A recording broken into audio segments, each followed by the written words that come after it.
notice how some people can be losing, like really losing, either a losing season athletically, losing in their business, or just generally losing in life, but somehow still seem confident? Like they know that the story's not done, the final game's not over. They're behind on the scoreboard of whatever it's being measured by. They're behind in their goals in life, and yet they don't fall apart. They keep believing, they keep moving. They are the underdog that wins the championship. Somehow they turn it around. Why is that? What's the difference between someone who breaks down and someone who builds momentum in the middle of losing? That's what we're talking about today. How to win when you're behind, how to win when you're losing, how to make sure you come out a champion, because it's not a problem to be behind. The problem is the thinking that happens when we come to that point. It's what you think when you're behind that determines whether you stay stuck or stage an epic comeback. In this episode, we're going to talk about how to reset your confidence when the results aren't showing up yet, how to shift from I'm losing to I'm learning, and how to use every setback for an epic setup. Welcome to the Confidence Podcast. You're listening to episode 677. I'm your host and your coach, Trish Blackwell. We're going to dive into what is the difference maker between those when the going gets tough, that they rise up, versus those who get discouraged, defeated, and derailed. Whatever season of life you're in, you're going to go through a season like this. And it could be in an area of your life that's relational. It could be athletic. It could be in your professional life. But we all know what seasons of losing feel like when you're putting the effort, you're putting in the time, you're putting in the training, you're putting in the reps, you're putting in the belief, but then the scoreboard doesn't end the way you want it. The money doesn't come. The win is not there. You feel like you're racking up a ton of L's and you don't know what's wrong with you. If you don't manage your mind, the results will manage you. Critical if you're in a season of struggle, if you're in a season of losing or being behind, or you have a streak where you have more L's than you have W's, then it's critical that you stop looking at the results and instead look at the data and how you're thinking. There is evidence to see there are teams when they are playing a sport. I love sports because they're an analogy of life. And I work with a lot of high achieving athletes from travel level to Olympic level, but I also work with high achievers that run businesses and are making millions of dollars and investing. Winning is winning. Whatever area of your life you're looking at, it's all based on how you're thinking and how you approach each problem, each conflict. And when we attach ourselves to the outcome and we over-attach the outcome, then we affect our identity. The people who are able to stay in a possibility mindset when things don't look like they're winning, the team that comes back from a losing season to win the championship, is a team that never stopped believing they could. The successful entrepreneur, the person who lands the dream job, or the lawyer who takes the LSAT 7 times to finally ace it to get into their dream school. They're the ones who stop defining themselves by the rejection or the failure or what wasn't working. And when they saw what wasn't working, they instead said, I am a winner. I am capable. I want to look at the data. If what I'm doing now is not working, then I need to analyze it from a place of neutrality and decide what can work. We want to redefine what winning means. Most people think that winning, we measure it by the results, but confident people measure it by resilience. Winning is not the outcome. It's the attitude you choose in the process. You don't control the scoreboard, but you do control your standard. And in this is, again, in any area, any arena of life, athletically, professionally. I want to ask you a reflection question. If the scoreboard didn't matter, how would you define winning in your current season? How would you define winning in your current season of being a parent, in your current financial season, in your current athletic season? We're talking today about how to keep going, how to win when you're losing. So let's just, for the sake of today's conversation and coaching session, assume that there's something in your life that's not going the way you wish it was. First, we have to decide that our identity is a person who doesn't give up. You have to define yourself, and your self-concept is someone with grit and someone who just doesn't quit.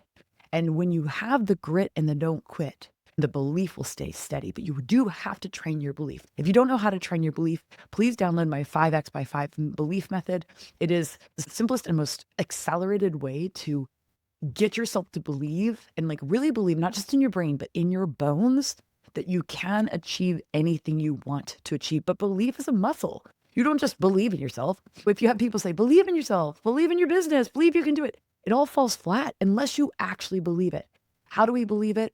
Through repetition. How do we get good at anything?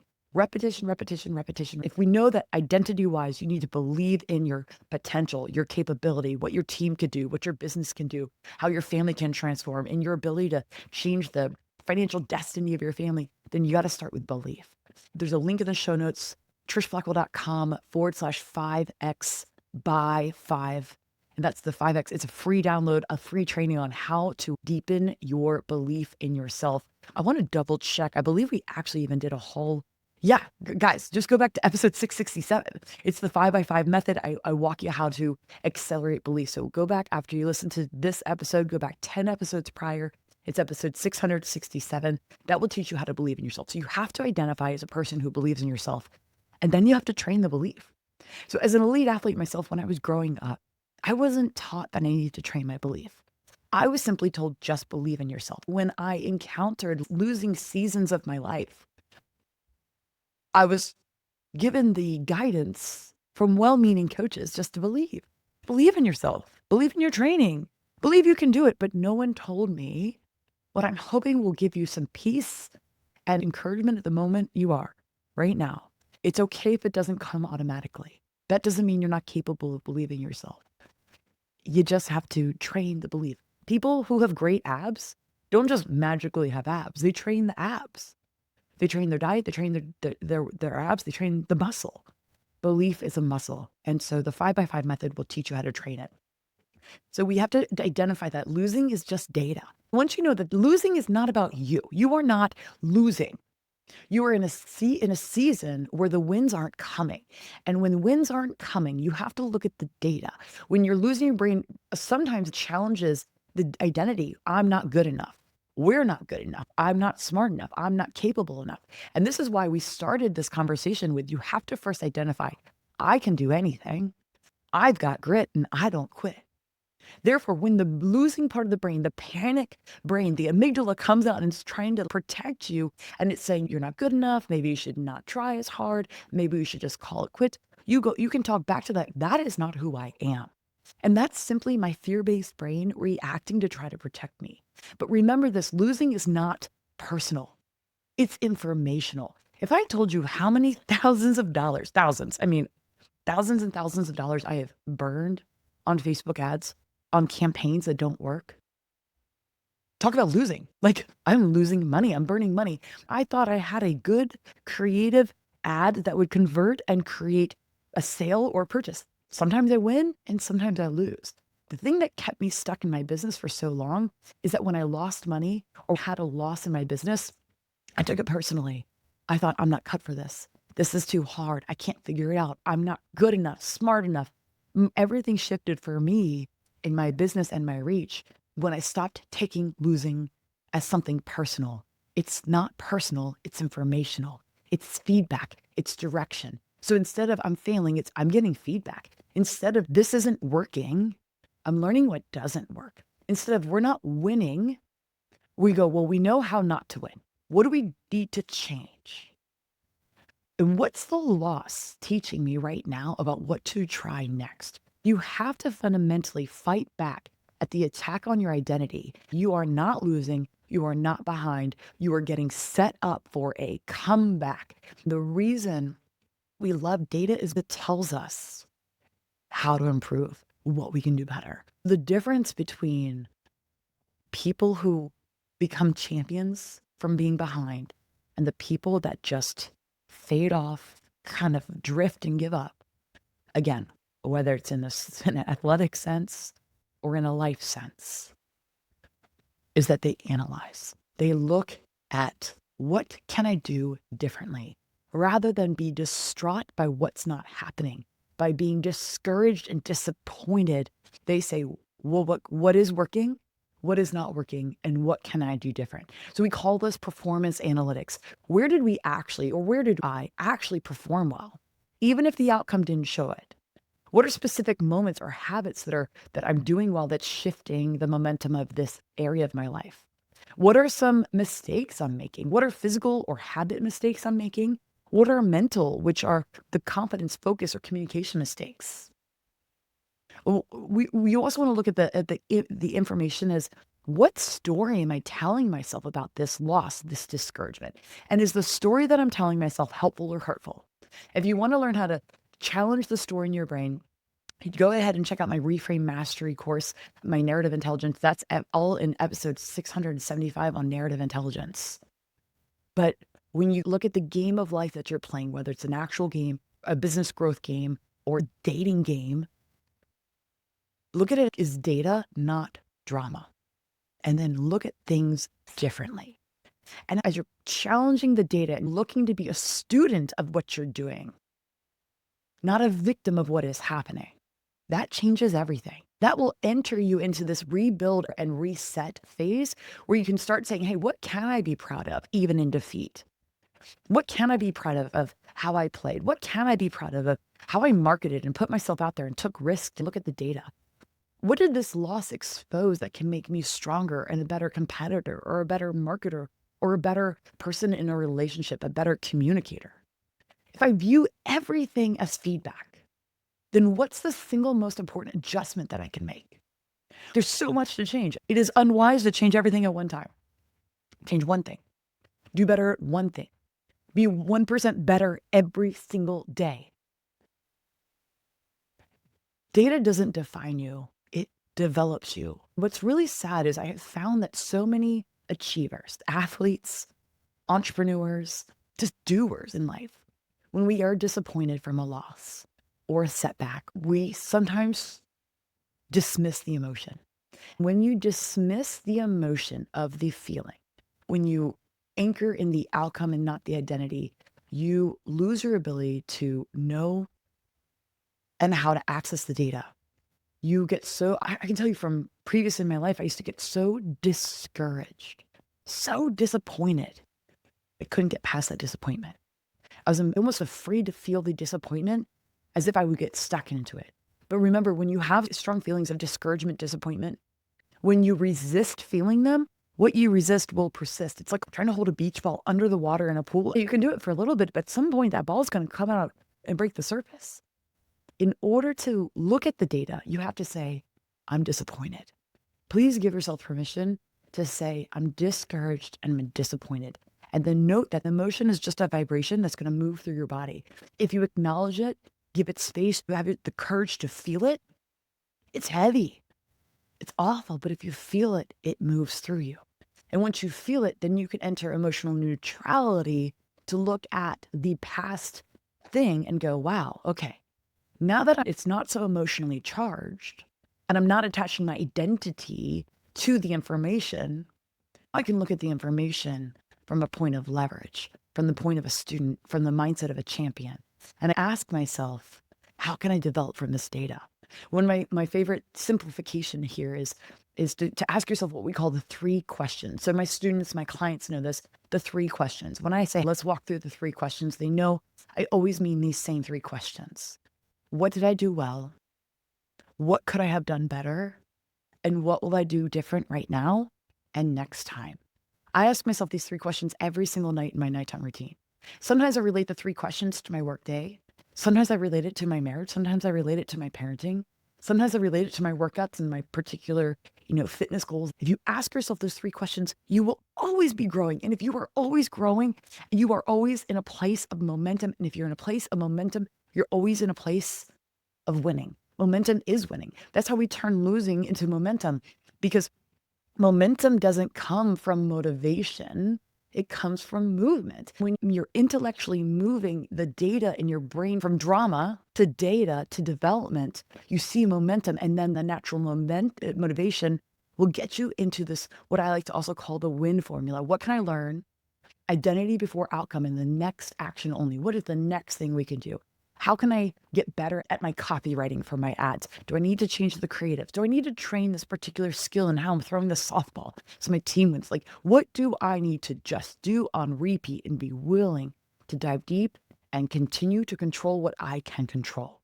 You can't always control whether you're winning, but you can always control whether you think like a winner. How do you think like a winner? You have to realize that no matter what the outcome is, the pursuit of greatness is always worth the journey. Not because of the trophy, the medal, the scholarship, the $1 million paycheck, the perfect outcome or life. It's because of who you become in the process. Champions know that the fight, the going after your dreams, being fully committed, doing the hard emotional and mental work of processing data so that it can be developed for you versus being dramatic is worth the effort because of who you are becoming. The real win, the real medal, the real payday is who you become in the process, because you become someone able to handle anything. You become someone who can change their thoughts in the middle of a conflict, a game, or a challenge. You become mentally tougher, able to handle pressure with calm, not panic. You become emotionally stronger, less reactive, and more grounded. You become resilient, someone who can fall, reset, rise faster than before. Who knows, hey, I can do hard things. Bring it. I don't mind being behind. It doesn't mean anything about me or my potential. It just means I got to change the data. You become self-trusting because you learn to develop your confidence in your ability to figure things out, even when it's messy, even when it's hard, even when the record says that things haven't gone so well so far. You become someone unwilling to give up, focused. You're not distracted. You become less distracted by comparison and more dialed into your own mission. You become more disciplined because you are using the data to realize what needs repetition. Discipline is consistency even when motivation fades. You become patient because you understand that progress takes time. You become so mentally fierce and resilient that you have the courage to not be afraid to show up again and again and again after disappointment without giving up belief. That's why we have to train the belief. You've got to do the 5x5 method. It takes less than 5 minutes a day to believe in what you're capable of doing. You also become someone who's more grateful because you start to see the gift in the grind. And if you become all of those things, you become unstoppable because now you know how to keep going when things go hard. If you've never gone through a season of losing or being behind, you don't know how hard it is to keep going when things get hard. And no matter who you are, things will always get hard. That's going to be part of the process. And so one of the things I want to highlight that's critical as you're shifting the mindset and what is possible, and you're focusing on who you're becoming, and also using the 3 questions to go, look, the game's not over. This journey's not done. My story's not over. If I'm a step behind, it means I needed to refine something to become better. So it's the best version of me that's going to rise. I don't want a watered down, easy journey. I want to become who I'm capable of becoming. When you focus on the movement over motivation, your determination is going to create evidence of belief that it's all going to keep coming together. So one of the ways we continue with momentum is to set micro goals. Focus on what you can control, not on what you can't. I want you to keep score on your efforts, not on applause or the reactions. So your key to breakthrough is what you say to yourself. So say, progress matters. I celebrate progress, not perfection. This is not the end. I'm going to keep showing up. I have what it takes. I'm scrappy. Reps are what matter, and I'm not giving up. This is what it looks like to be building. This is my comeback. I am capable. What you say to yourself is what creates the winner mindset. What is the winner identity? It starts with you have to identify as a winner. You absolutely have to identify as a winner and as a person who doesn't give up. And that just because the data has said this doesn't work, it means nothing about the present. Your past doesn't determine your present. Your willingness to look at the data and pivot and improve from the data does.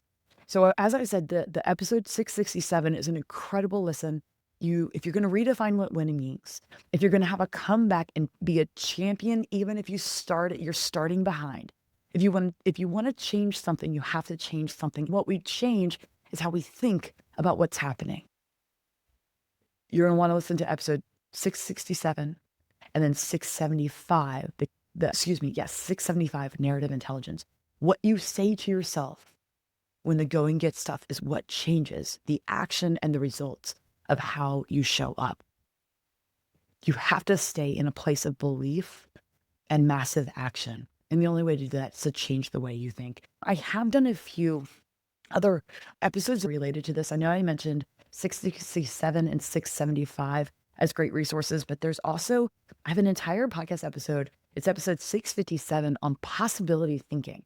When you're falling behind, we start downgrading our dreams. We start saying, maybe if we just win one game this season versus like have a winning record, or we start like shrinking. I want to encourage you to listen to episode 657, which is believing that anything is possible. So I call that possibility thinking. Again, this is just another supplement to train your belief. And then there's 489. If you're an athlete or a parent of an athlete or a coach, you're going to want to listen to episode 489, which is sports confidence hacks for any athlete. All mindset stuff. I think what's so key for me to convey is that losing, there's nothing wrong with it.